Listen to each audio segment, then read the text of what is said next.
37814列车即将到达本站，列车停靠3站台。 After visiting mansion in Xinjiang, I took a train to Hangzhou, which takes about 30 minutes. A second-class ticket costs around 60 yuan. The train frequency between the two places is so high that it just feels like waiting for a bus, and the trains are arriving one after another.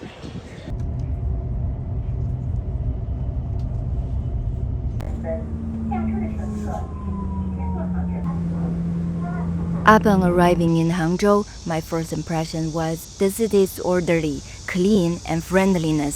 Services also felt warm and welcoming.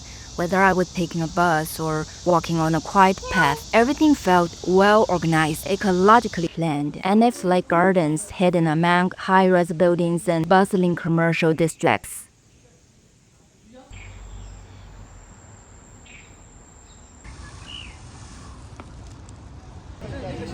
I love exploring at night, and the whole city was all lit up.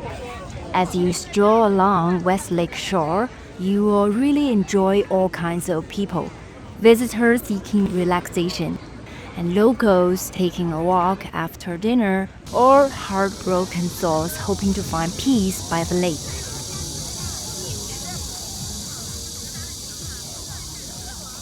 And if you see groups of young people gathered by the water, playing instruments and singing, you can feel the city's vitality, pulsing with youthful energy.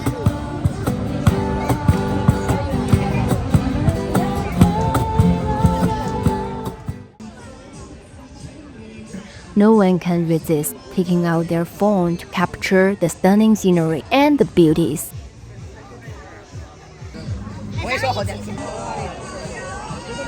And in the lakeside parks, you might also bump into captivating moves. Graceful elderly gentlemen dancing by the lake and with the spontaneous clear dancing companions drawn in.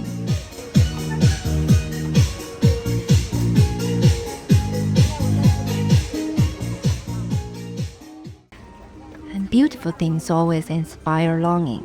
The phrase "beauty inspires longing" instantly brings me to the story associated with West Lake, the classic TV series in China when I was young, The Legend of the White Snake. Long time ago, a 1,000-year-old white snake spirit. Her name is Bai Suzhen. She is a white snake who transformed into a human form, descended to the mortal world to repay a life-saving favor from her past. She sought her reincarnated savior, and the place where they first met was right by West Lake. Day after day, Bai Suzhen waited by the lakeside, searching tirelessly until she finally found her benefactor, a man named Xu Xian. They fell in love, married, and built a life together. Their story is one of trials and tribulations, celebrating a steadfast love, and this love that transcends identity, transcends societal norms, leaving an unforgettable impression. As a side note, have you ever noticed that Bai Suzhen seems quite particular about appearances?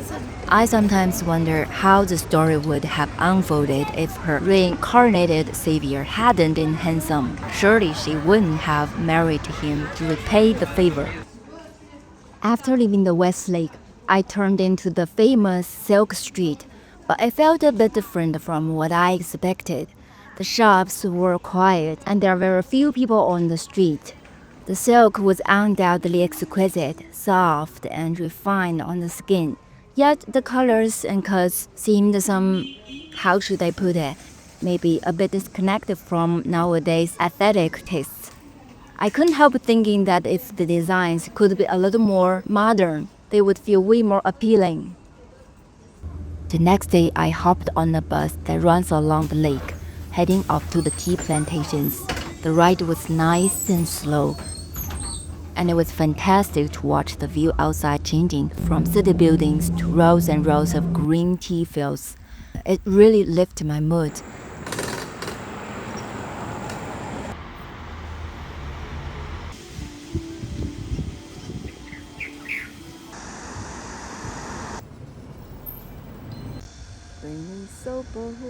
I had my lunch at a small tea farm restaurant, and the food was simple, just a few home-cooked dishes. But sitting there and looking out at all that greens, I felt like the food tasted more better than usual. After lunch, the owner made me a cup of their own tea in the yard, and it was so refreshing, and it just cleared my head and made me feel totally unwind. Of course, I couldn't leave without some tea. Watching them carefully pack it up, I felt I was going to take that peace feeling to carry home.